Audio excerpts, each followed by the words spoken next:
quiero presentarles a Juan Carlos Vázquez Medeles. Él nos abordará hoy el tema Los libros de la tipografía nacional, una revisión a la cultura escrita del periodo liberacionista de 1954 a 1957. Él es licenciado en Estudios Latinoamericanos por la UNAM. Es maestro en Historia, con opción a Historia de América por el Instituto de Investigaciones Históricas de la Universidad Michoacana de San Miguel de Hidalgo. Además es doctor en Estudios Latinoamericanos por la UNAM. Está haciendo su postdoctorado en el Centro de Investigaciones sobre América Latina y el Caribe, también de la UNAM.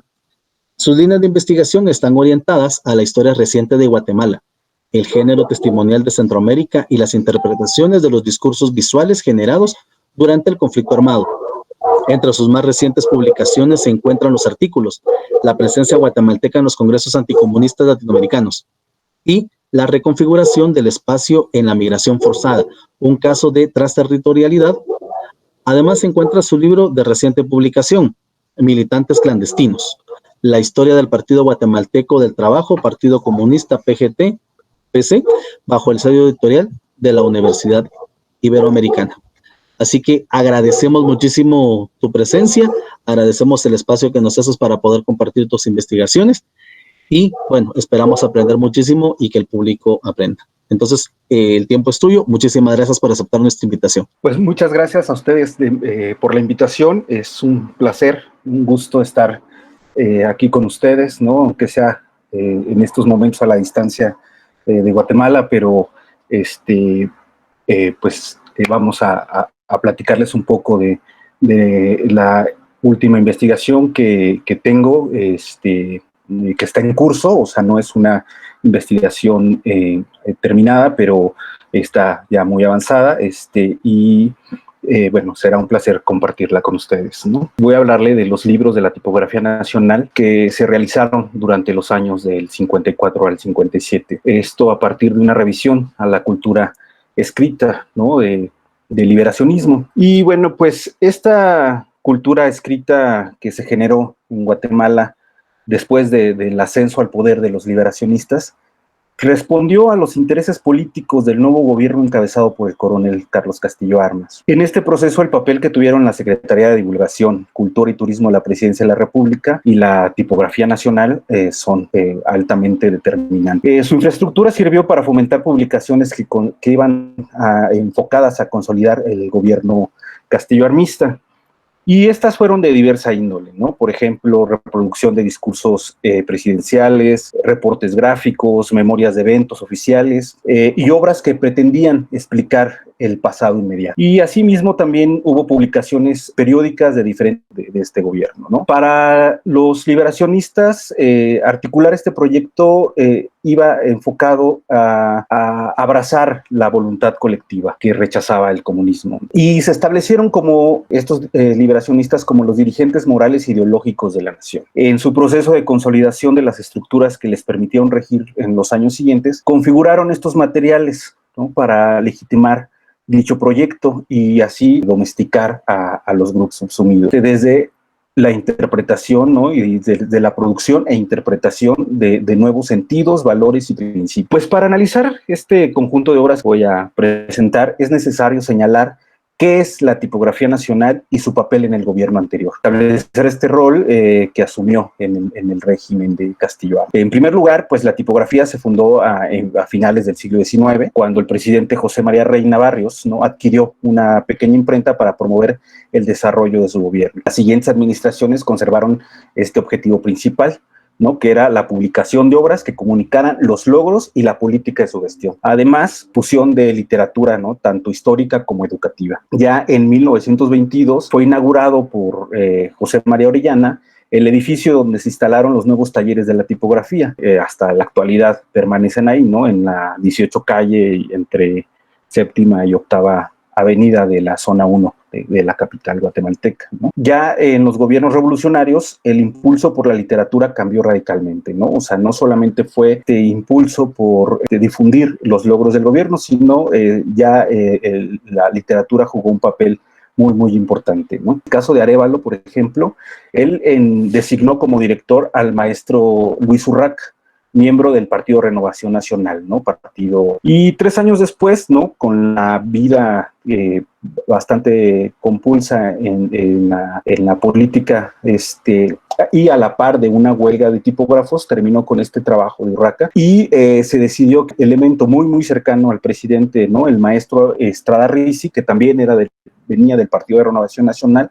Él había sido diputado por Sololá en la Asamblea Constituyente de 1945 y también cónsul en Nueva Orleans, ¿no? Él fue designado para dirigir esta empresa. Y asimismo se contó con la experiencia de un editor de origen catalán, exilio de republicanos españoles que llegaron a América. Llegó a Guatemala Bartolomé Costamic. Él ya había estado en México y adquirió experiencia como tipógrafo, y después llegó a Guatemala, y él fue el jefe de talleres de la tipografía. Como decía, en el gobierno ya de Arben Guzmán, se mantuvo por un par de años a Julio Pineda Morales, y en julio del 53 designaron a Héctor Manuel Vázquez, ¿no? Que también había sido diputado en la Asamblea Constituyente y era un destacado profesor del Instituto Nacional de Varones de Chiquimula. En 1949, junto con el Ministerio de Educación, se creó una dependencia que estaba muy, muy cercana a la Tipografía Nacional, y crearon la editorial José de Pineda Ibarra, y asignaron como su primer jefe a Julio Estrada de la Hoz y posteriormente a Edelberto Torres. Impulso editorial, digamos, fue uno de los principales motores de las letras en Guatemala durante estos años, ¿no? Ahí se creó, por ejemplo, la serie de la Biblioteca 20 de octubre, los de ayer, los contemporáneos, y un premio que también fue muy importante en la época, ¿no? Que se llama el Premio 15 de septiembre. Durante estos años se llegaron a publicar más de 200 títulos. Además, pues el empeño que había en la tipografía nacional, a cargo de Carlos González Orellana, incluyó la realización de varias publicaciones periódicas, ¿no? Una de ellas, por ejemplo, fue la revista Alegría, ¿no? Enfocada a niños, ¿no? La revista del Maestro, como lo dice, al sector de maestros que estaba muy activo durante estos años, y uno de los proyectos culturales de Luis Cardosa y Aragón, ¿no? Que trascendió fronteras, ¿no? O sea, impactó más allá de Guatemala. Participaron intelectuales de varias partes de Latinoamérica, que es la revista de Guatemala, ¿no? Y que estuvo muy, muy vinculado el grupo Saquerti. Tras la dimisión de Arben Guzmán, el 1 de julio asumió la dirección nacional, ¿no? Carlos, el viejo, el antiguo director, Carlos González Orellana, tuvo que salir al exilio, y asumió la dirección de la Tipografía Nacional el capitán Enrique Castillo, sabemos con estas juntas transitorias que hubo en estos días. Lo sustituyó también el coronel Luis Alberto Ruano. Y ya con Castillo Armas en la presidencia, se designó al coronel Clodomiro Varillas Arauz. Él era un personaje, un militar, pero un personaje del deporte en Guatemala, ¿no? Él fomentó mucho la ruta ciclista, y él mismo era ciclista y participaba en esta, y él quedó a la cabeza. En este periodo fue inmediata la reestructuración del trabajo que se había desarrollado en los gobiernos anteriores, ¿no? Por ejemplo, como lo dice Guillermo Torielo, hubo para él una fobia anticultural, ¿no? Porque en estos días se desarticuló todas las publicaciones que mencioné anteriormente, ¿no? La revista del Maestro, la Alegría, la revista de Guatemala, y pues no solamente fue una ocurrencia, sino que esto se dio a partir de decretos presidenciales, ¿no?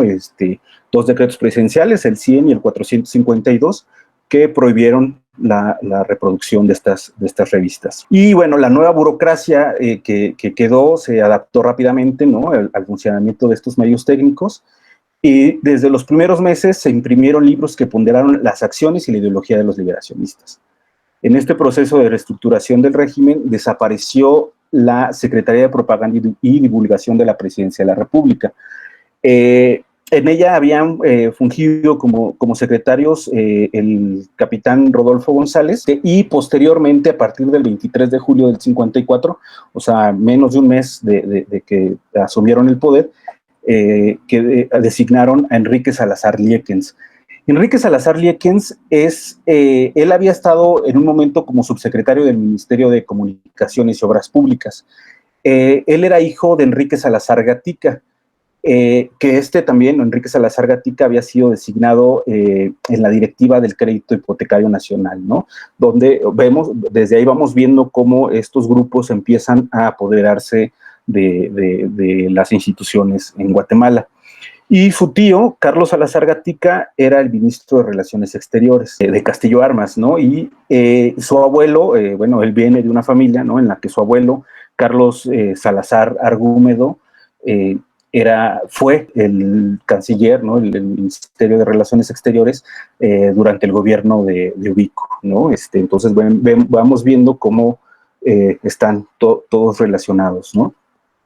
Y bueno, pues con esto, en primer lugar, se buscaba desvincular el nuevo gobierno a las administraciones previas, ¿no? Y se dio por medio de otro decreto, con fecha del 4 de febrero de 1955, la desaparición de la Secretaría de Divulgación y Propaganda para dar paso a la Secretaría de Divulgación, Cultura y Turismo de la Presidencia de la República. Esto con miras de establecer un nuevo proyecto cultural y editorial, ¿no? Esto dejaba claro que los liberacionistas pues no iban a continuar el proceso que habían desarrollado los gobiernos revolucionarios, ¿no? Si bien la función de la tipografía nacional implicó la realización de trabajos destinados al servicio administrativo, es decir, al servicio administrativo de todas las dependencias de gobierno, ¿no? Ellos publicaban, en sus talleres se hacían todos los formularios, los folletos, propaganda, los timbres postales y hasta la fabricación de los sobres que utilizaban para todas las cuestiones administrativas, ¿no? Pues además de ello se imprimieron una gran variedad de materiales escritos que fueron también publicaciones periódicas, el registro de obra y la función del gobierno, hasta ensayos y obras literarias de diversa índole, ¿no? Bueno, aquí voy a aclarar un poco que en cuanto a las publicaciones periódicas que se realizaron o que se elaboraron en la tipografía nacional, en primer lugar, son de gran importancia, ¿no?, por el contenido que tienen de cada una de las dependencias, y además son parte también integral de la cultura escrita del régimen castilloarmista. Pero no me voy a detener al análisis de estas revistas porque, en primer lugar, pues hay una imposibilidad de acceso a las colecciones, ¿no? O sea, son algunas de ellas ya inexistentes, se sabe hay conocimiento de algunas revistas, pero no hay archivos que las contengan, ¿no? O las pocas que hay son muy, muy segmentadas, y esto pues no permite, ¿no?, el análisis de este tipo de literatura, ¿no? Y en segundo lugar, pues el objetivo de este trabajo se enfoca a los materiales presentados como libros, ¿no?, que los veremos, y que por sus características voy a dividir en dos rubros. En general, ellos, o sea, todos los que voy a abordar, irrumpen la retórica de los gobiernos revolucionarios y delimitan puntos de intersección con el nuevo marco jurídico, ya que tienen una existencia conexa, ¿no?, con los decretos que se desarrollaron en estos meses. El primero de estos rubros corresponde a los textos que son producto de la administración de Carlos Castillo Armas, que son dos rubros, ¿no? El primero son productos de la administración, y estos se van a dividir por algunas características que ahorita veremos, y son básicamente el mecanismo político y jurídico con el cual construyeron el nuevo Estado. Y el segundo son las publicaciones que se ciñen al ideario anticomunista de los liberacionistas. Estos se concibieron como parte de una lucha, ¿no?, contra el avance de la ideología anticomunista, ¿no? Antagónica o comunista propiamente, y que permite observar su imaginario y su quehacer histórico a través de acercamientos con los géneros literarios y ensayistas. En el primer grupo tenemos los que denomino leyes y decretos. Estos son uno de los productos más recurrentes que se realizaron en los talleres de la tipografía nacional. Fueron, como decía, la reproducción de leyes y decretos que se emitieron desde que se instauró la cuarta y definitiva junta militar, ¿no? Como parte de este desmantelamiento del régimen democrático anterior. Y como pues lo menciona Sergio Tisley Vizquerra, ¿no? Él comenta que este fue un proceso de restitución, transformación de las relaciones de poder y del conjunto de las formas de la vida nacional, como veremos más adelante, ¿no? 5 semanas después de que se formara esta junta, sabemos, con el coronel Castillo Armas, ¿no? Que estamos viendo, el Fego Monzón y Enrique Trinidad Oliva, decretaron o realizaron un estatuto político de la República de Guatemala, ¿no? Esto para conferirle un marco legal y político a la propia Junta y al proyecto político que tenían, que estaban desarrollando. Lo primero que hicieron fue derogar la Constitución de 1945 y con este estatuto se les concedieron los poderes legislativos y ejecutivos, así como la libertad para nombrar a los funcionarios públicos, la administración, ¿no?, de los recursos económicos del país. Esto fue básicamente la formalización de lo que ya ejercían desde su imposición, ¿no? Para su distribución, el secretario de Propaganda y Divulgación, Enrique Salazar Liekens, ante la importancia de este documento, mandó publicar 15,000 ejemplares en los talleres de la tipografía nacional. Ya en este momento ya se había reestructurado el personal, ¿no? Y de acuerdo a las nuevas disposiciones. Como sabemos, pues estos días hubo una gran movilización de gente que muchas de ellas se refugiaron en embajadas, salieron al exilio, y el gobierno, la Junta empezó a dar ciertos nombramientos o nuevos nombramientos a todas estas instituciones, ¿no? Entonces, la gente que quedó fue gente que no tenía el San Benito, ¿no?, de ser comunista, ¿no? Entonces, este fue el personal que continuó trabajando en la tipografía nacional. Este estatuto, junto con este estatuto, las principales medidas que se adoptaron, hicieron patente, ¿no?, el fervor ideológico de estos hombres, que se convirtió en la persecución, en primer lugar, desordenada, ¿no?, de cacería de comunistas, y posteriormente sistemática, ¿no? Esto considerados como parte del peligro comunista que ponía en riesgo su ideal de patria. El 19 de julio, del 54, se realizó el decreto número 23, donde se estableció el Comité de Defensa Nacional contra el Comunismo, ¿no?, que está ahí en la 8ª calle, creo que es, ¿no?, la séptima avenida, creo, 8ª avenida. Cuarta avenida y 8ª calle. Claro, ¿no?, que en la actualidad pues tiene esta fachada, ¿no?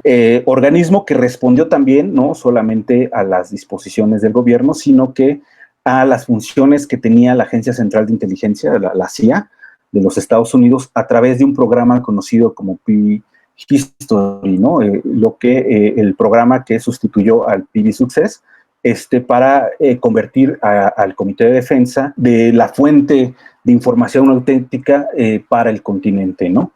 No solamente en Guatemala, sino para difundir esta información de manera continental. En este proceso se desarticularon las organizaciones de trabajadores y diversas asociaciones de carácter político, ¿no?, a través de confederaciones y sindicatos que venían trabajando, así como este cierre, o sea, el proceso, digamos, de esta lucha, fue con el decreto número 59, ¿no?, con la fecha del 25 de agosto del 54, en el que se estableció la Ley Preventiva Penal contra el Comunismo.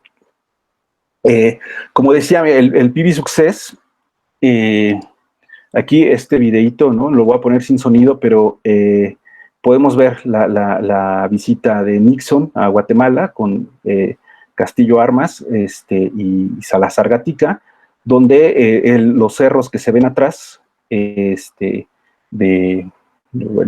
material que está atrás es supuestamente el material incautado a los gobiernos al gobierno de Arbenz, ¿no?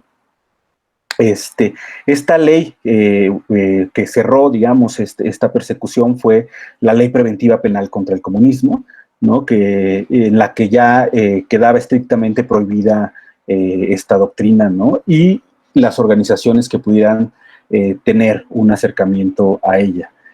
Esto se dio, esta ley se dio en todos los medios posibles, ¿no? Se difundió en todos los medios posibles, por los medios escritos, y la tipografía nacional mandó publicar 5,000 ejemplares, ¿no? Voy diciendo estos números del tipo el número de ejemplares, ¿no? Para después ir viendo cuáles tienen más importancia para el gobierno castilloarmista, ¿no? Esta nueva ley sabemos que proscribió a las personas que tenían identificadas como comunistas y se sistematizó su persecución, ¿no? Esto se dio desde el 1 de julio del 54, donde se inician las detenciones por la Guardia Civil por el cargo de comunista como tal, ¿no? El delito era ser comunista. Y la magnitud, y podemos ver la magnitud de este hostigamiento en un documento que se encuentra en el archivo de la Policía Nacional, que suman 2,525 detenciones durante julio del 54 a agosto del 57. Parecieran pocas, pero en realidad este es solamente un documento que tiene un registro, porque existen otros documentos de la Policía Nacional. Este registro que les hablo es del Comité de Defensa, pero hay otros, por ejemplo, de la Policía Nacional que muestran, por ejemplo, 951 aprehensiones únicamente en el año de 1955, ¿no? Pues bueno, a la par de este ordenamiento legal contra los enemigos de la contrarrevolución, se fue consolidando la autoridad del líder liberacionista, ¿no? Junto a los discursos, que veremos también más adelante, tuvieron una gran relevancia en la creación de la adhesión social por parte del mandatario, ¿no? La implementación de un nuevo marco jurídico que estableció nuevas formas de relacionarse y de participar políticamente en el nuevo régimen. Se procuró dotar a este proceso de transformación de un cariz democrático, pese a las prácticas autoritarias, como hemos visto, en vías del disciplinamiento ciudadano frente al proyecto anticomunista. Por un lado, se reprimió, y aniquiló a cualquier expresión de oposición o resistencia al nuevo régimen, y se desarticularon todos los dispositivos que permitieran la organización social, con lo que se descartó cualquier tentativa de movilización o expresión disidente, ¿no? En los siguientes años se crearon o reformularon leyes que les permitirían construir un marco institucional acorde a sus necesidades, además de facilitar la intervención en las relaciones sociales bajo estas directrices ideológicas. La tipografía nacional tuvo la tarea de editar las leyes que les eran necesarias, difundir en los ministerios o secretarías. Por ejemplo, en 1955 fueron 6 leyes las que se publicaron bajo su sello, mientras que el Ministerio de Economía y Trabajo encargó la reproducción del Código de Petróleo y su reglamento. El siguiente año fueron 16 publicaciones, entre las cuales destacan 2 por el número de ejemplares que se hicieron. La ley electoral, ¿no?, con 15,000 copias, y el Código de Trabajo con 30,000. El Código de Trabajo creo que fue de los de los que más se hicieron copias, ¿no?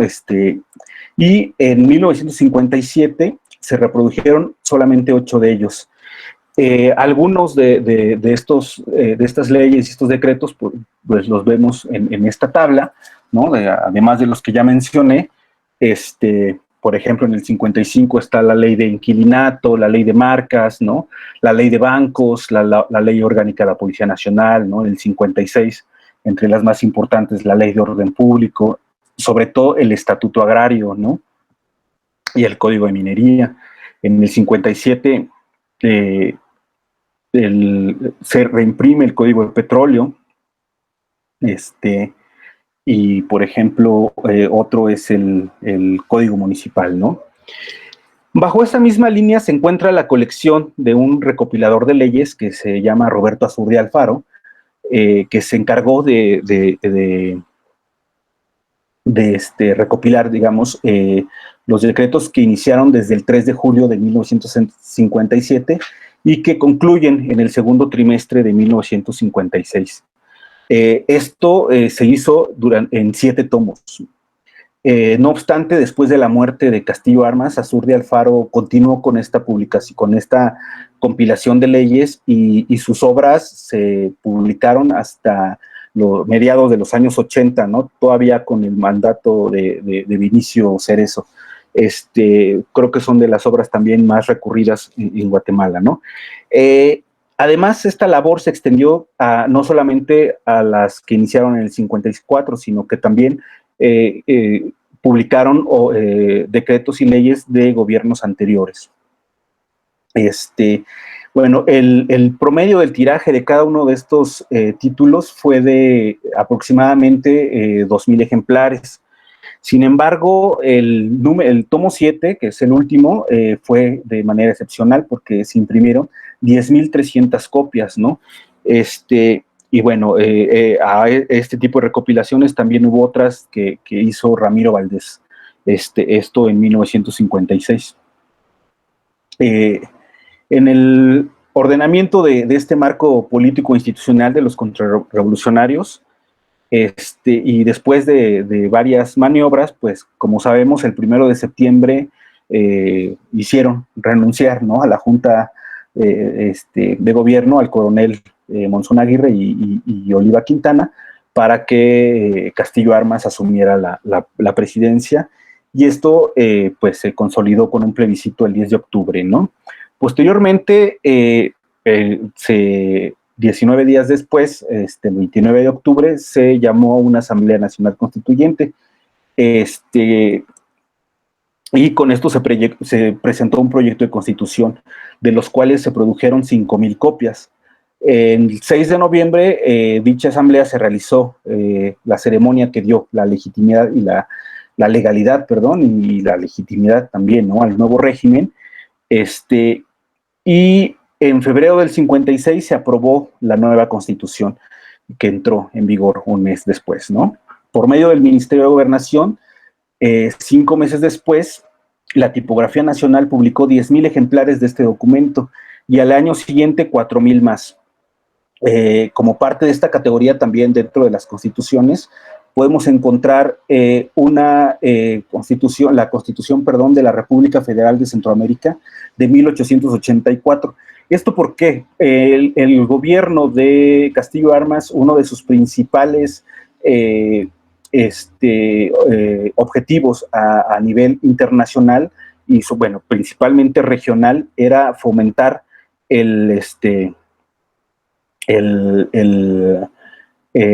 la unión entre las repúblicas centroamericanas, y por eso le dio importancia a la publicación de esta constitución, ¿no? Otro de los temas que hay dentro de este rubro se encuentran los discursos. Bueno, un discurso es un texto, ¿no?, que es organizado para transmitir un mensaje a través de un sujeto enunciante. En un primer momento es un acto de la oralidad, y posteriormente pasa a un proceso de traslado, tiene un traslado a la escritura, ¿no? Estos básicamente fueron pronunciados casi todos los discursos de los que les hablaré, por Castillo Armas, todos realizados en un evento público. Solamente hay 2 que corresponden a otras personas. La primera de ellas es de Luis Felipe Valcárcel, quien se dirigió a los trabajadores y campesinos el 12 de julio del 54, cuando celebraron el Día del Anticomunista. El segundo es del vocal de la Junta de Gobierno, el Fego Monzón, cuando se celebró el Día de la Unidad Nacional de las Fuerzas Armadas y el Ejército de Liberación. Esto fue el día 1 de agosto del 54 en Campo Marte. Como sabemos, pues esto está muy relacionado a el levantamiento, ¿no?, de los cadetes de la Escuela Politécnica que atacaron a los liberacionistas que estaban acampando cerca del Hospital Roosevelt, ¿no? Bueno, posteriormente, cuando ya Castillo Armas ostentó la presidencia, se reprodujeron 10 discursos más, ¿no? El primero de ellos, pues, es este que vemos en la pantalla, que es el discurso que se dio también el 12 de julio, el día del anticomunista. Y bueno, aquí está una lista de algunos de los discursos que dio, ¿no?, durante su mandato.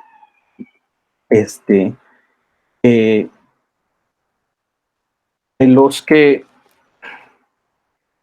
además de tener estos discursos de manera específica, hay una serie de recopilaciones de estos discursos, una de ellas publicada en 1955, que se llama Pensamiento del presidente Carlos Castillo Armas, del 2 de julio del 54 al 1 de julio de 1955. Y en 1957 se publicaron dos más, con el título muy parecido, ¿no? Discursos del presidente de Guatemala. El siguiente se llama Discursos del presidente de Guatemala, Coronel Carlos Castillo Armas, ¿no?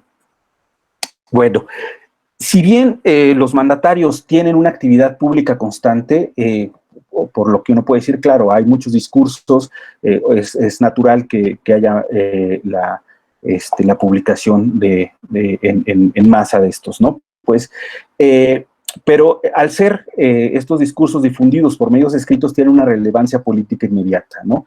Estos jugaban un papel muy, muy importante en la transmisión del ideario de Castillo Armas y ayudaron al fortalecimiento de su figura como líder, ¿no?, de este proceso y como el dirigente de la construcción de una nueva sociedad y de una nueva nación. Asimismo, buscaban consolidar políticamente al nuevo Estado y difundir el proyecto en que se dirige, ¿no?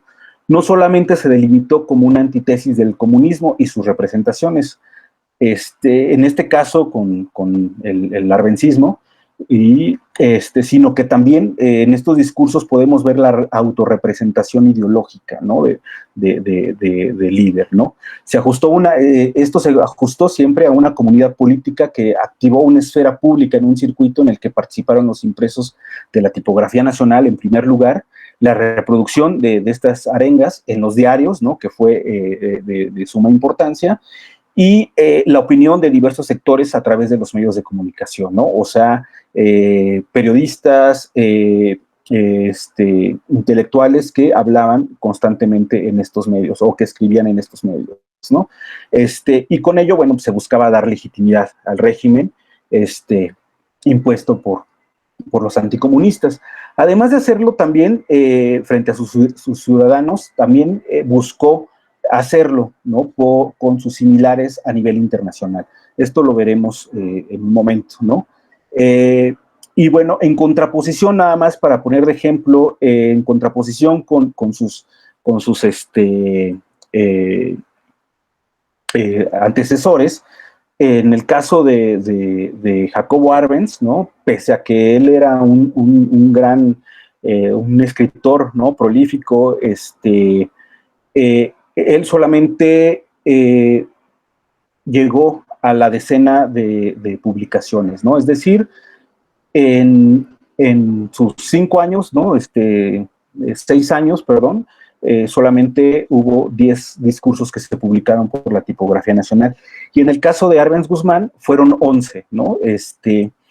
Y pues quizá el más importante de Jacobo Arbenz fue publicado por la tipografía nacional, fue la de la Ley de Reforma Agraria, ¿no? Esto en 1952.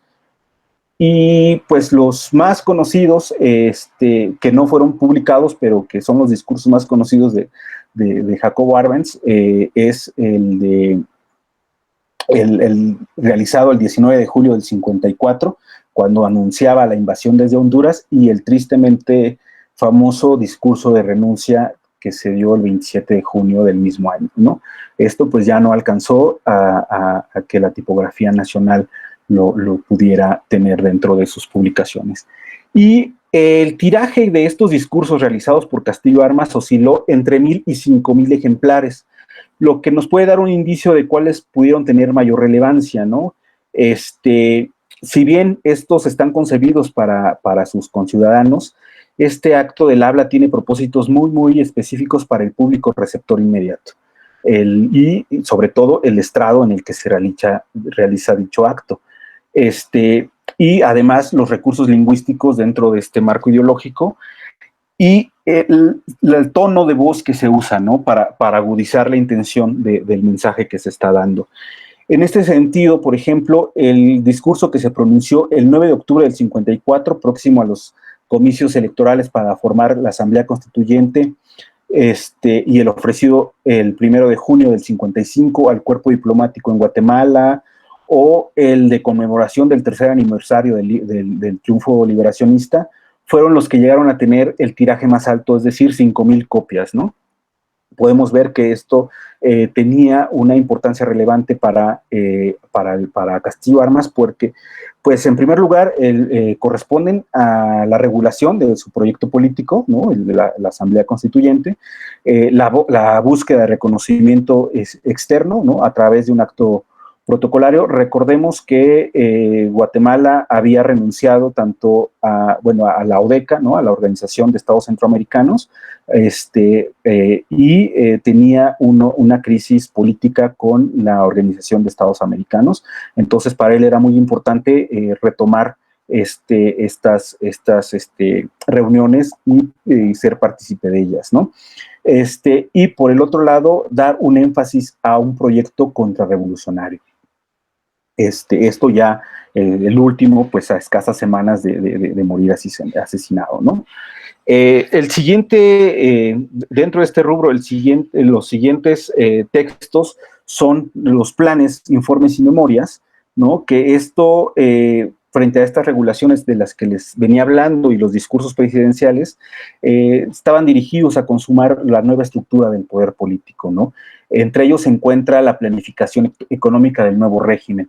Para ello se creó por medio del decreto presidencial 132, el 1 de noviembre del 54, el Consejo Nacional de Planificación Económica, conformado, por ejemplo, con el ministro de Economía, Hacienda, el de Comunicaciones, Agricultura y Salud Pública, así también como el presidente del Banco de Guatemala. En esta representación estaba la responsabilidad de seguir el contenido del proyecto Castillo Armista, y si bien para los contrarrevolucionarios, ¿no? Para los liberacionistas, su proyecto de nación lo definieron en el texto conocido como Plan de Tegucigalpa, este plan que acompañó al Ejército de Liberación desde diciembre del 53, por los grupos de exiliados. Pues esbozan simplemente sus objetivos y principios básicos, pero pues no se le puede reconocer como una plataforma en materia económica, ¿no? Entonces, este consejo, pues fue la columna vertebral para la economía del país, pero también no tenemos que olvidar que estas directrices también fueron marcadas fuertemente por el gobierno de Estados Unidos, ¿no? Entre ellas, pues podemos decir que este plan económico tiene varias líneas donde podemos decir que se explotan, que se buscó más bien explotar los recursos naturales, ¿no? Modernizarles la infraestructura, reestructurar el problema agrario y sobre todo regular las relaciones laborales, ¿no? Como podemos ver, estos decretos realizados y la publicación de este plan, ¿no? Que en su versión, porque hubo una reimpresión en la primera versión de 1956, solamente se publicaron 500 ejemplares, ¿no? Entonces podemos ver que esto era muy, muy interno, solamente para las dependencias de gobierno y no tenía la intención de difundirse a la población. Ya en el año 57, ya revisado y todo, se produjeron 10,000 copias, ¿no? Podemos ver la diferencia entre una y otra a partir del número de ejemplares realizados, ¿no? Bueno, el desarrollo de estos planes y el quehacer para modernizar el país fueron complemento para la publicidad de este régimen, ¿no? En el 56, por ejemplo, se inició la edición de los informes sobre el trabajo realizado, el primero de ellos sobre la gestión administrativa del mandatario liberacionista, y posteriormente sobre las obras se hicieron en el mes patrio, ¿no? La importancia de este último era ya a 2 años de ser investido como presidente de la República, se reflejó en la cantidad de ejemplares, pues alcanzó 15,000 copias, ¿no? Y el año siguiente, los informes publicados fueron dirigidos al Congreso de la República. Entre los textos más publicados, perdón, no, más bien en el 57, se encuentran memorias, pero ya de algunas dependencias y que, como decía, son de carácter muy, muy interno, porque estos van desde 200 ejemplares, que son mínimo, o sea, un tiraje muy, muy pequeño, hasta los 2,000, ¿no? Que tampoco es un tiraje muy, muy amplio. Aquí podemos ver alguna de las memorias, ¿no? En pantalla, ¿no? Las memorias del Ministerio de Hacienda, el Ministerio de Gobernación, ¿no? Y bueno, entre estas obras, se encuentra uno que si bien no corresponde a una dependencia oficial o un ministerio en específico, tiene que ver con la relación de compromiso y agradecimiento que tenía Carlos Castillo Armas con los congresos que se realizaron, que realizó la Confederación Interamericana de Defensa del Continente, es decir, los congresos contra la intervención soviética en América Latina o congresos anticomunistas, ¿no? Esto porque estos grupos apoyaron la campaña liberacionista en junio del 54, ¿no? Y pues la participación de una delegación guatemalteca siempre contó con el aval y el apoyo económico de la Presidencia de la República. Y además también sirvió para transmitir la figura del coronel, así como los logros de su gobierno, ¿no? O sea, la delegación guatemalteca llegaba a estos eventos siempre ponderando el trabajo que hacía Carlos Castillo Armas. Y pues esto también tenía una amplia relación con varios presidentes o mandatarios de América Latina, ¿no? Y bueno, como decía, este respaldo internacional que requería el nuevo régimen era apremiante, ¿no? Pues además de querer posicionarse regionalmente, era indispensable mostrar que su gesta y su gobierno habían emprendido el camino correcto. Por ello, fue de gran valía la realización de la primera reunión ordinaria de cancilleres del Istmo, ¿no? En la ciudad de Guatemala, en agosto del 55, donde en esta reunión de la ODECA, ¿no?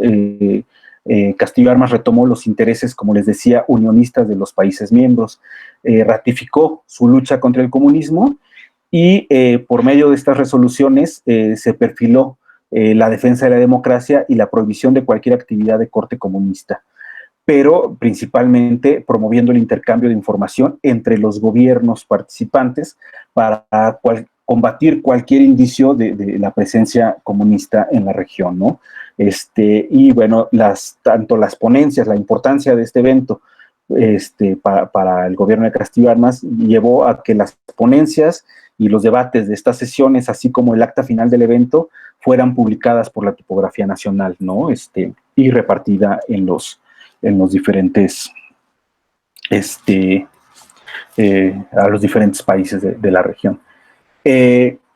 Como podemos ver, este cuadro nos muestra el trabajo de este primer rubro, ¿no? Del trabajo administrativo y político que se publicó a través de la Tipografía Nacional, ¿no?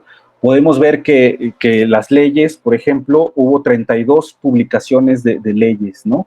7 de recopilación de leyes, o sea, esto fue uno de los trabajos importantes que hizo la Tipografía Nacional para consolidar el gobierno de Castillo Armas, ¿no?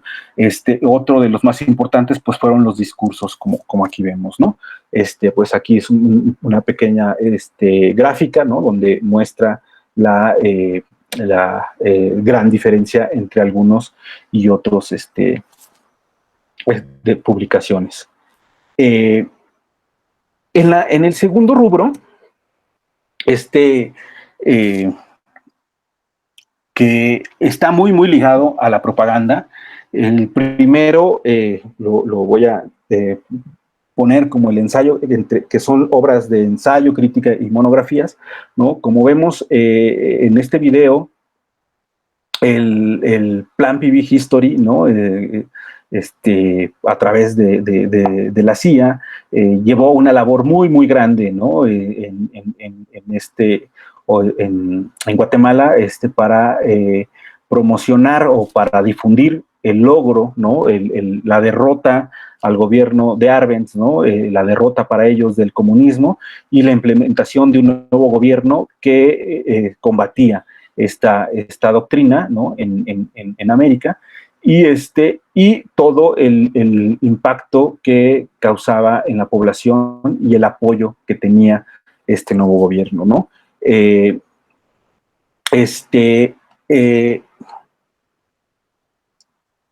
Aquí creo que hubo un problema. Bueno. Este tipo de obras, perdón, es que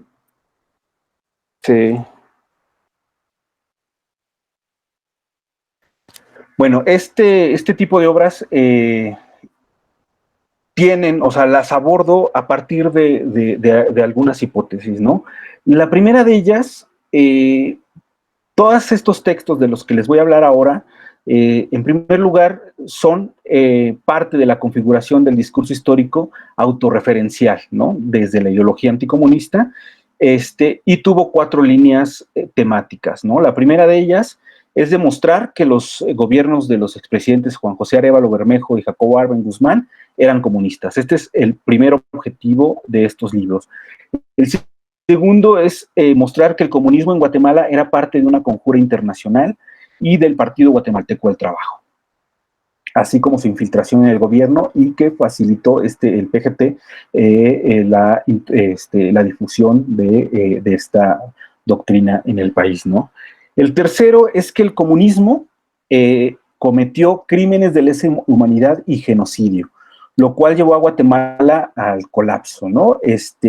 Y se presenta al liberalismo como la ideología que va a impartir una verdadera justicia.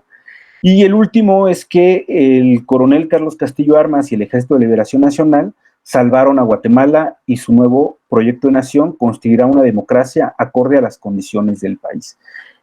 Básicamente son estos 4 rubros, y otra hipótesis es que estos materiales escritos ¿no? o publicados por la Tipografía Nacional son realizados por 2 grupos, ¿no? Interconectados entre ellos. El grupo social más numeroso fue parte de esta oposición organizada, ¿no? Esta oposición organizada me refiero a los grupos en el exilio, ¿no? Que contribuyeron a la invasión liberacionista, ¿no? Como el Frente Anticomunista Guatemalteco en el exilio en El Salvador, por ejemplo, el CEUAGE, ¿no? El Comité de Estudiantes Universitarios Anticomunistas Guatemaltecos en el exilio en Honduras, ¿no? El CEGAM, que es el Comité de Exiliados Guatemaltecos Anticomunistas en México, ¿no? Todos ellos conformaban la oposición organizada y fueron parte de los que crearon estas obras. Y otro de los grupos fue el que colaboró desde el interior del país, ¿no? Y que rápidamente asimilaron el diario anticomunista del nuevo gobierno, ¿no? Que luego buscaron la simpatía de Castillo Armas, perdón. Esta diapositiva no me quedó bien, pero bueno, aquí yo lo que les quería decir también, las características de estos libros, uno es, el principal es que casi todos, la mayoría de ellos, tienen una portada muy, muy llamativa, ¿no? Ahorita, bueno, no podemos ver esta, pero vamos a ver otras más adelante. Tienen texto, ¿no? Donde hablan de varios temas que también ahorita vamos a ir viendo, y están llenas de imágenes, ¿no? De fotografías que acompañan a este texto.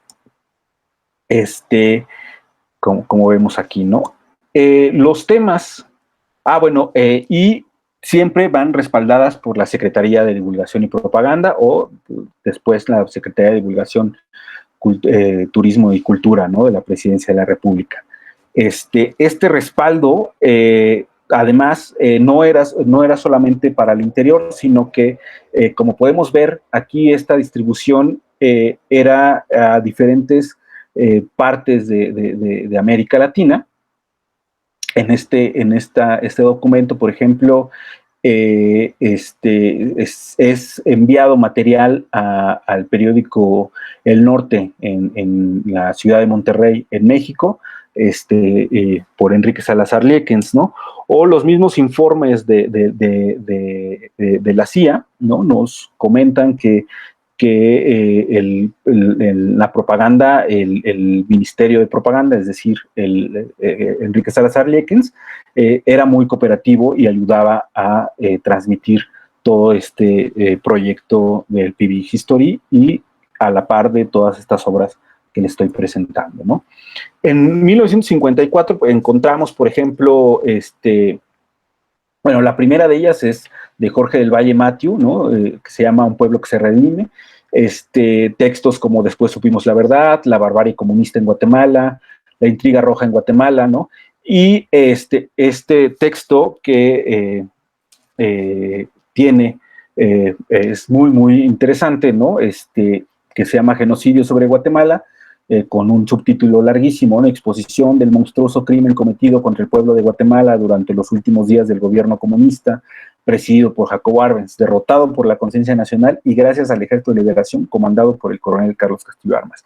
Pues aquí vemos que desde el título, tiene una intencionalidad muy, muy clara, y este texto, por ejemplo, en sus primeras páginas cita los artículos 2, 3 y 4 de la Convención para la Prevención y la Sanción del Delito de Genocidio de las Naciones Unidas, ¿no? Para después intentar demostrar que hubo un exterminio masivo de no comunistas, ¿no? No anticomunistas, sino de no comunistas, y el uso de la tortura durante el gobierno denominado, como ellos le llamaban, del Arbenz comunismo. En este texto se presentan testimonios orales,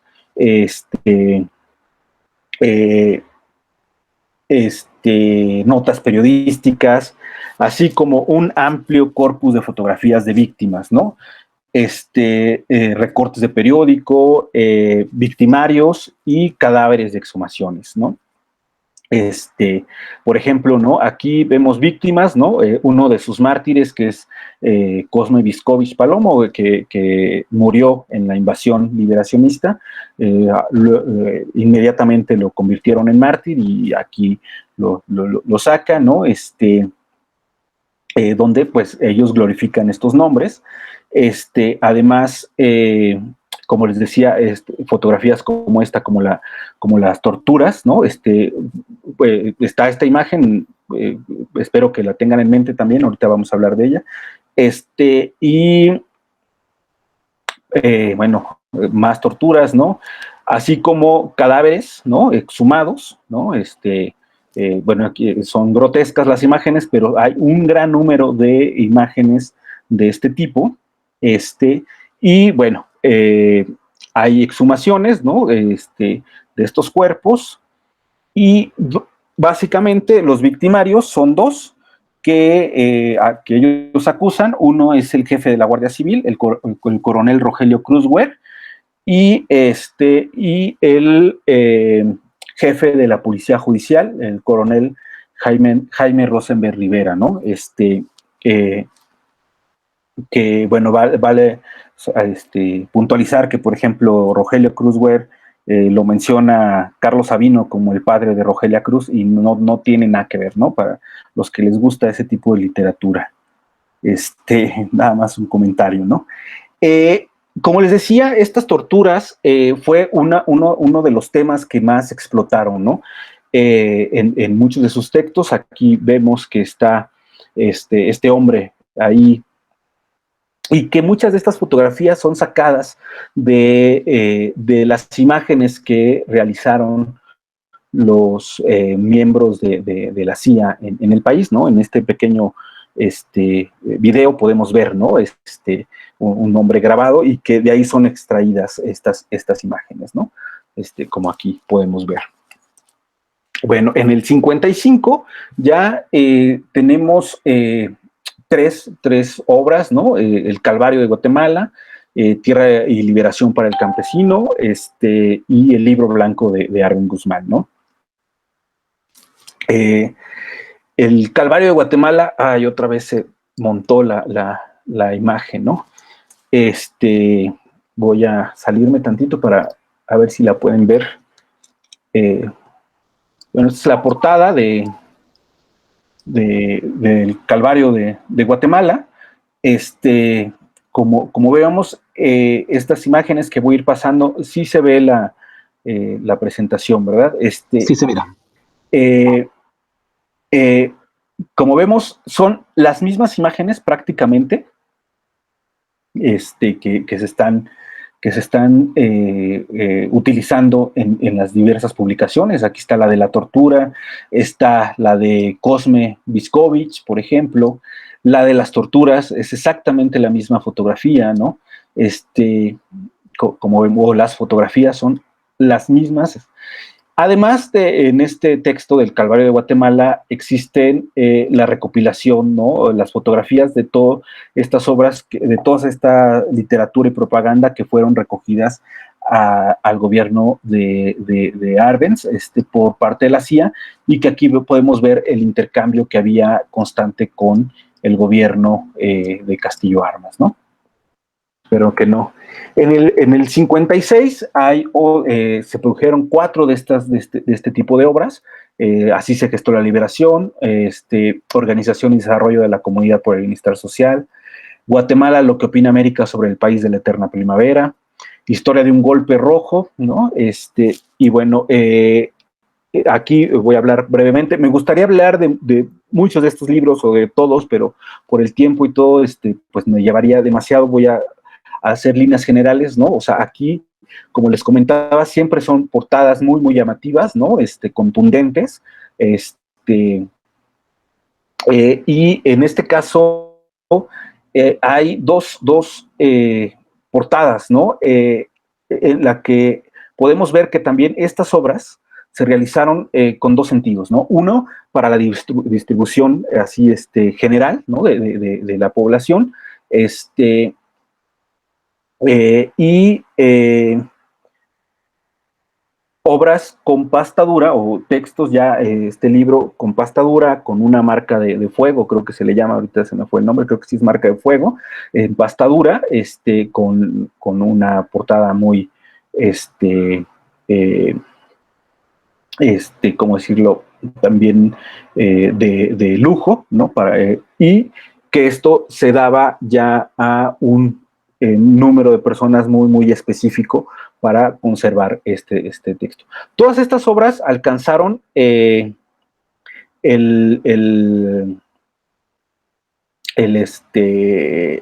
tiraje de 5,000 copias, ¿no? En el caso del Calvario de Guatemala, de la obra anterior, ese alcanzó en un primer tiraje 10,000 copias y luego 4,000 más, ¿no? Como vemos, fue una de las obras más importantes en este sentido propagandístico, ¿no? En el 57, como vemos, ya las obras tienen otro sentido, ya no es, o sea, bueno, continúan con la difusión de la ideología anticomunista, pero el ponderar el Ejército de Liberación y la gesta que ellos le llaman de la invasión liberacionista va quedando un poco rezagada, pero va enfocada a la instauración de la democracia en Guatemala, así como todo el trabajo que se hace contra el comunismo en el país, ¿no? Así también como la publicación de obras que ayudaron o que fueron base ideológica para la lucha anticomunista desde los años 50, ¿no? Por ejemplo, como el caso de la obra de Luis Coronado Lira, que se llama El Jardín de los Suplicios. Esta es una obra original de 1948 y que habla sobre todo en contra del gobierno de Arévalo, ¿no? Por ejemplo. Y entre estas obras, hay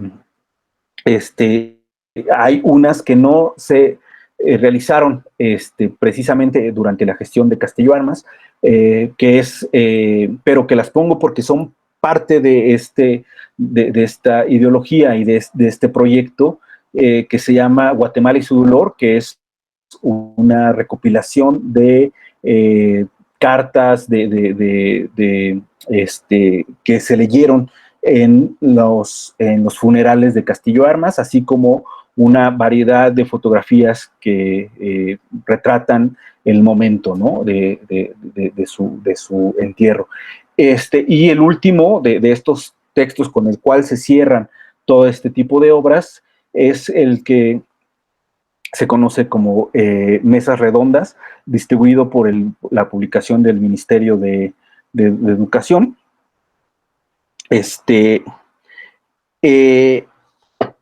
El nombre es Mesas Redondas, estudio del contenido, es estudio del contenido de las mesas redondas panamericanas, ¿no?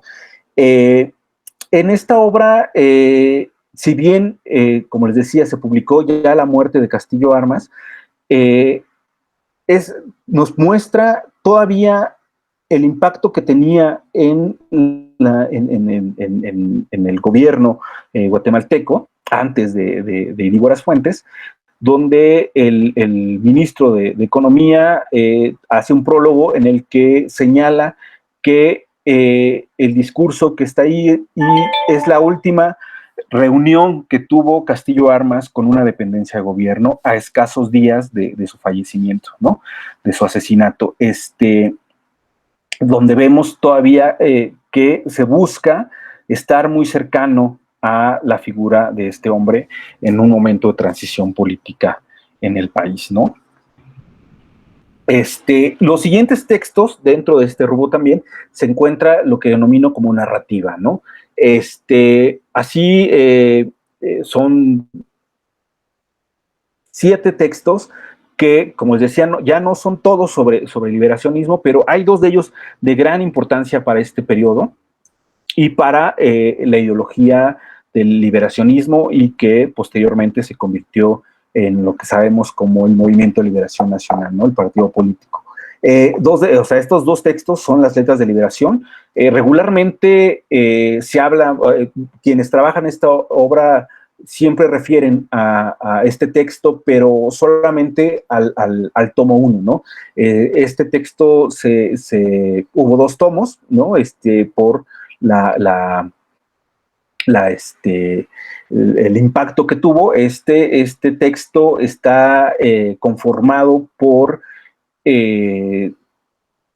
algunos pequeños textos que fueron leídos en la radio Liberación, conducida por Mario López Villatoro y Leonel Cisniega Otero, donde al año de cumplirse esta invasión liberacionista, realizaron un homenaje y podemos ver cómo se conjuga ahí toda esta ideología muy, muy cercana a la religión católica, ¿no? A las encíclicas papales, al Antiguo Testamento.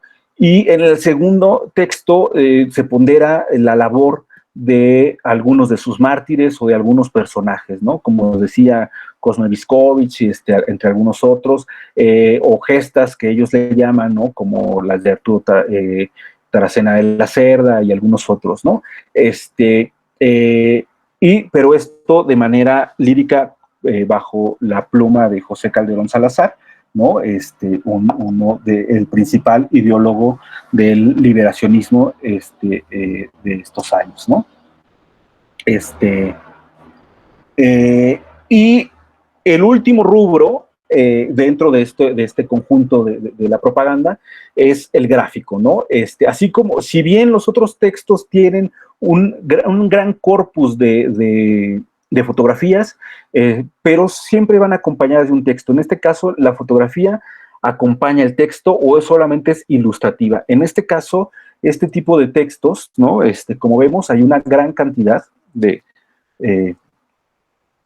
¿no? De textos, por ejemplo, El Cuarto Poder en funciones con el grandioso Marco de la Verdad.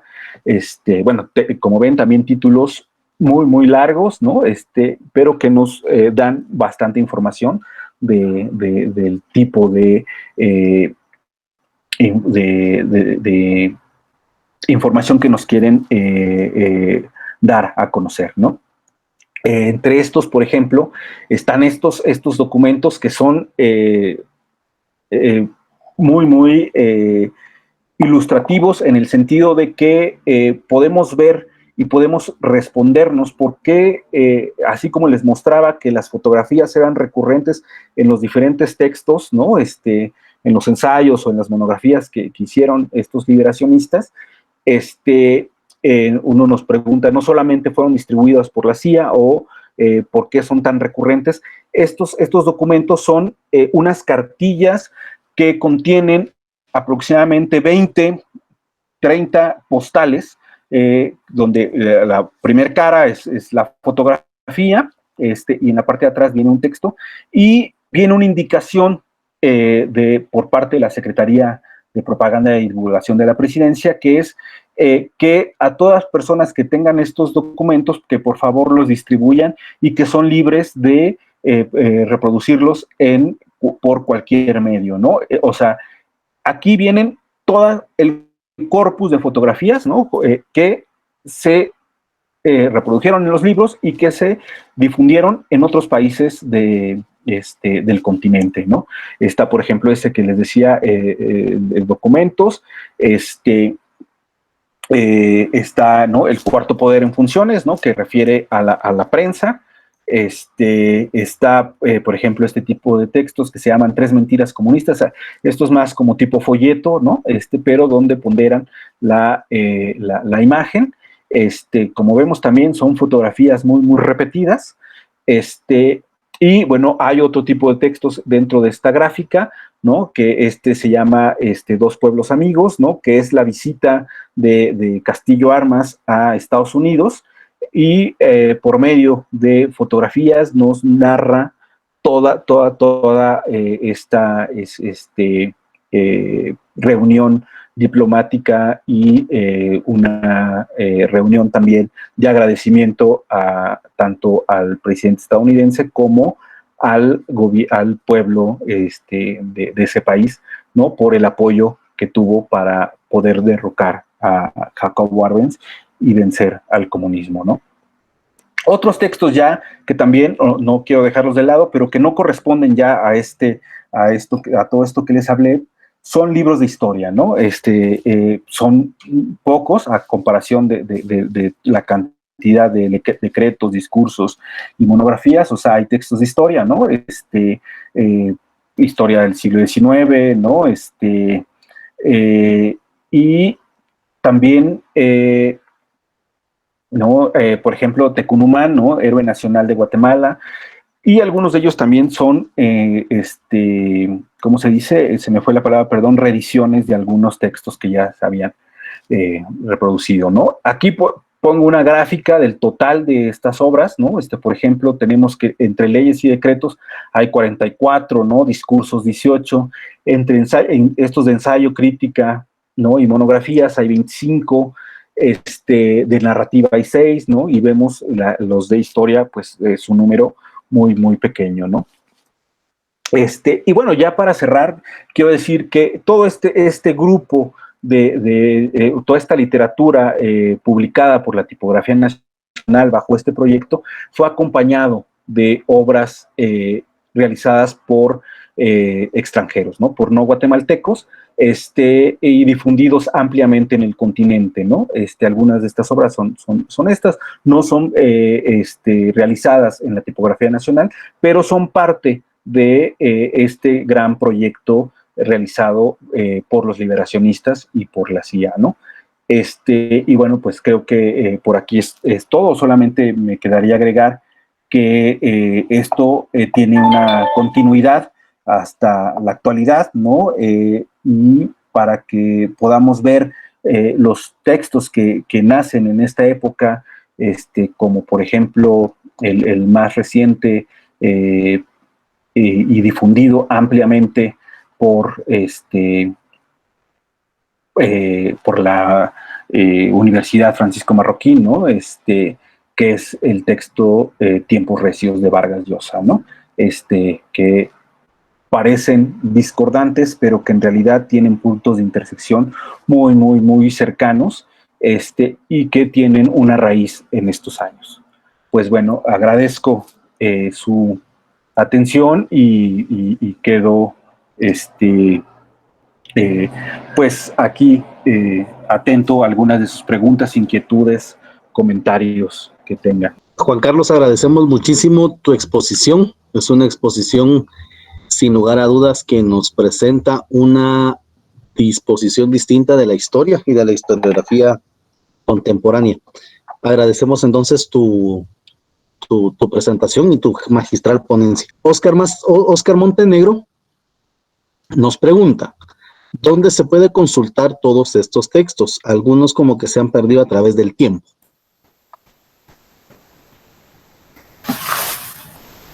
Claro, sí, bueno, la recopilación de estos textos ha sido un trabajo que llevo aproximadamente desde hace un año, y lo he hecho en diferentes bibliotecas, tanto de Guatemala como de México, ¿no?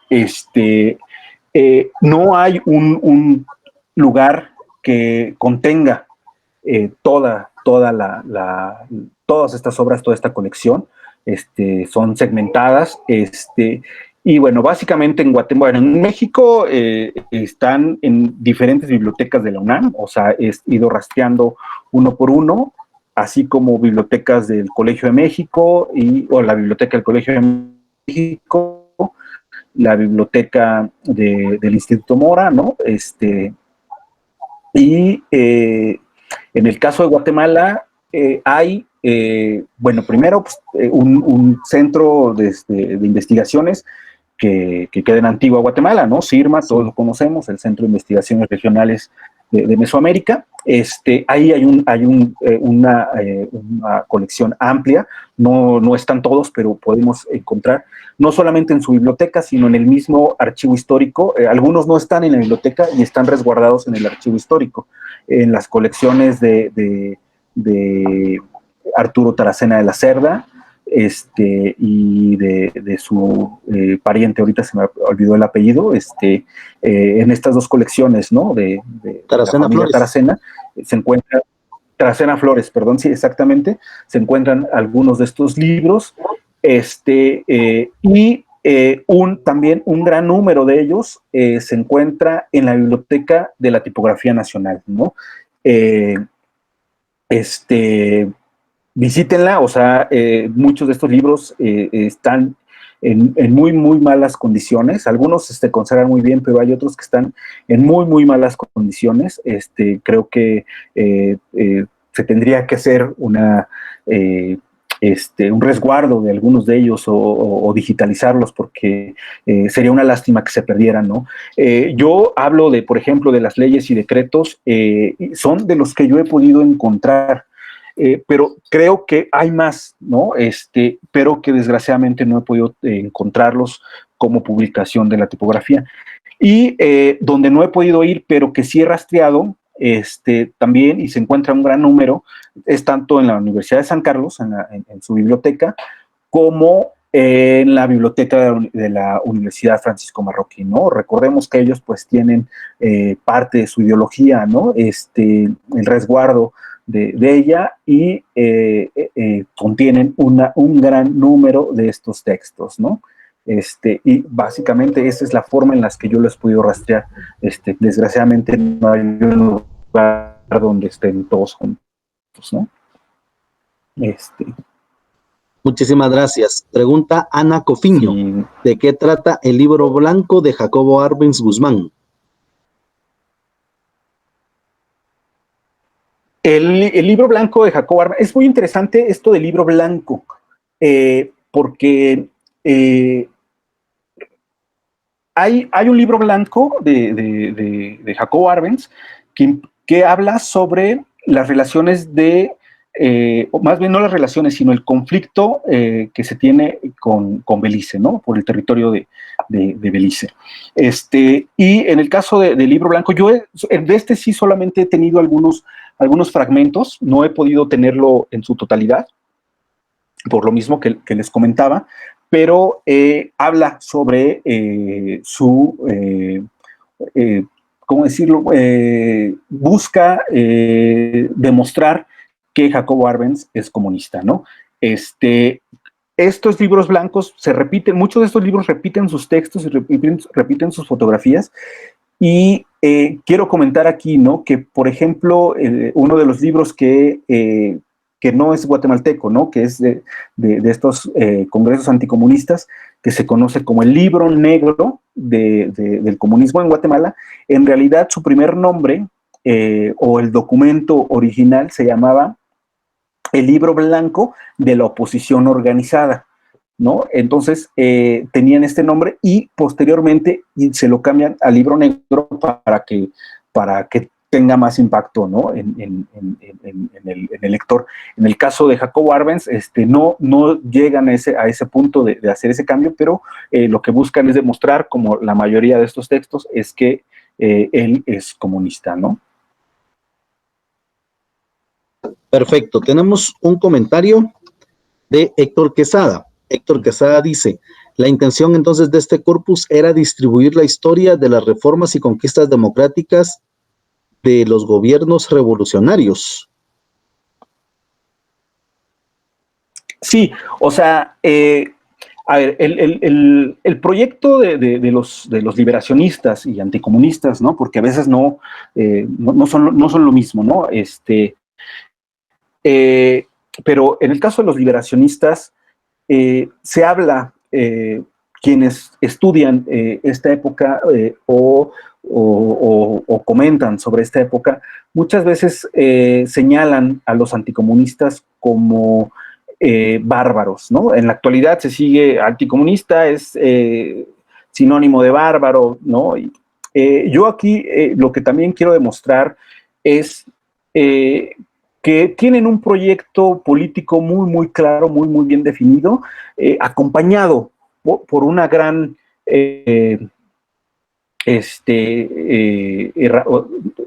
¿cómo se dice? Una gran maquinaria, perdón, ¿no? Una gran maquinaria que incluye en primer lugar, la destrucción del régimen anterior, ¿no? Inmediato, que es el de Jacobo Arbenz, así como el de Arévalo, ¿no? Pero su principal enemigo es Arbenz, es destruir todo lo que se venía o que se realizó durante estos años, y imponer un nuevo régimen bajo un ideal. Este ideal, para poder tener la simpatía, ¿no? Y la aquiescencia de la población, tiene que ir acompañado siempre por un proyecto político que se difunda y que penetre en la sociedad, ¿no? Entonces, todos estos textos tienen esa función. Como les decía, tengo dos rubros. Uno es el trabajo administrativo, y es cómo todas estas leyes y decretos, cómo todas estas memorias, todos estos discursos están consolidando de manera legítima, ¿no? Bajo un marco institucional creado también por ellos, pero es un marco institucional y un marco político, basado en primer lugar en el estatuto político y posteriormente en la Constitución de 1956. El siguiente rubro es todo ese marco ideológico, ¿no? Que se difunde por uno de los medios más sutiles y también más poderosos, que es la literatura, ¿no? Además, con un acompañamiento de imágenes sumamente impactantes, ¿no? Como yo les aquí pasaba algunas de ellas, o sea, son cadáveres, o sea, yo les pasé uno, pero en el de genocidio hay 10, 15 fotografías de cadáveres mutilados, quemados, ¿no? Pero que esto tenía la intención de causar un impacto en la población, y realmente hacer creer que sí existía o sí existió el delito de genocidio y el delito de lesa humanidad desde el año 54 en Guatemala, ¿no? O desde el año 51, en el momento que asumió la presidencia Arbenz, ¿no?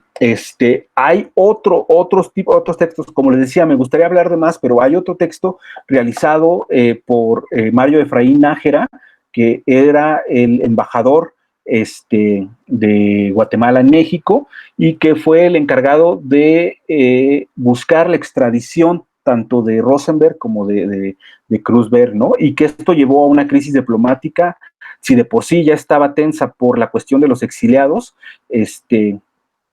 ¿no? Que estaban en la embajada mexicana, el que Rosenberg y Kreuzberg estuvieran en México, buscaban la extradición, y entonces es un texto muy, muy fuerte, ¿no? Esto va acompañado de toda una lógica y una maquinaria que está dentro de todo este corpus. Yo por eso hago como una clasificación para no meterlos a todos dentro de un costal, sino cada uno tiene una función muy, muy específica, y dentro de esta lógica, y de toda la asesoría que pudo tener el gobierno guatemalteco, ¿no? Por los Estados Unidos. Perfecto, muchas gracias. Pregunta Oscar Montenegro. ¿Estos textos entonces se distribuían en las escuelas para enseñar a los niños esta ideología? No. Estos textos son distribuidos, como decía, en primer lugar, bueno, las leyes y decretos son distribuidos en las dependencias, en las instituciones, para que se conozca, y en organizaciones que a los que esté dirigido este decreto, ¿no? Por ejemplo, el decreto agrario, por ejemplo, estuvo dirigido o se distribuyó a la unión de sindicatos, ¿no? Que, como les decía, se prohibieron todos los sindicatos y asociaciones, y se creó una confederación que fue encabezada por Rubén Villatoro, ¿no? Encargado de hacer la purga, por decirlo de una manera, de comunistas. Entonces, a estos organismos, ¿no? Sindicales, agrarios, de campesinos, estaban dirigidos, por ejemplo, estos. Y bueno, esto en cuestión de leyes y decretos, ¿no? Las constituciones, por ejemplo, sí se dan a ciertas escuelas para tenerlas ahí, pero estos textos de propaganda se daban se repartían a nivel internacional, ¿no? A embajadas, sobre todo a periodistas, ¿no? Había una gira, hubo una gira más bien, de Enrique Salazar Liekens, o de personal de la Secretaría de Propaganda, con personal de la CIA, que recorrió varias partes de América Latina, donde se llevaba este corpus, y que además se presentaba, no solamente se entregaban los libros, se hacía una plática y se presentaban estas imágenes o estas películas. Yo les mostré algunos fragmentos de películas, pero eran películas más largas, donde mostraban para que siguieran difundiendo que el comunismo había sido derrotado en Guatemala, y que y que se estaba instaurando un gobierno democrático, y que iba a impedir el avance, no solamente en Guatemala, sino en América Latina, de este comunismo que estaba siendo invadido por medio de los infiltrados comunistas, ¿no? Entonces, pero a los niños, a las escuelas, no se repartía de esta manera, ¿no? Son de manera, hay que entenderlo en una lógica de propaganda, ¿no? Y divulgación. Bueno, muchísimas gracias, agradecemos muchísimo y de todo corazón tu presentación, agradecemos el espacio que nos has hecho, Juan Carlos.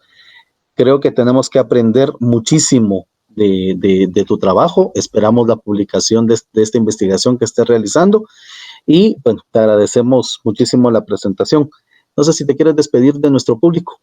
Sí, bueno, pues agradezco la atención, agradezco mucho que hayan estado aquí, la invitación al grupo de Historia GT que está haciendo un proyecto maravilloso, ¿no? Que nos acerca a la historia de Guate desde diferentes ópticas y desde diferentes temporalidades. Pues solamente me queda invitarlos al público en general, a los investigadores, a los estudiosos de la historia de Guatemala, que se acerquen a los archivos, no los dejen morir, en verdad son una fuente de información valiosísima que está en peligro. El archivo histórico de la policía, sabemos el problema que tiene, el archivo de CIRMA, hay un gran corpus de información de todas las épocas, la tipografía nacional, ¿no? La hemeroteca, el archivo de Centroamérica, en verdad, cuídenlos mucho, visítenlos principalmente, indaguen, rasquen lo que hay ahí, van a encontrar maravillas. Solamente, bueno, ahorita recordé, en CIRMA existe un documento que se le llama el álbum de la contrarrevolución. Es una recopilación de fotografías, de recortes de periódico, donde siguen esta lógica que está en todos estos libros, ¿no? Ahí vienen muchos de estos hombres que hicieron estos textos, ¿no? Con firmas autógrafas de todos estos hombres, y ahí podemos ver parte de este proyecto. Acérquense a eso, en verdad, cuídenlos, ¿no? Como mexicano interesado en la historia de Guatemala, en verdad agradezco que pueda uno tener acceso a todo este material y que ustedes lo tienen ahí, es su cultura, es su patrimonio, cuídenlo mucho. Muchísimas gracias por tu genial presentación. Gracias por nuestro espacio y estimado público, les esperamos la próxima semana, el próximo jueves, con la maestra Annalisa Schumann, con la cátedra sobre testamentos coloniales. Así que muchísimas gracias y nos miramos el próximo jueves. Un gran abrazo, que descansen.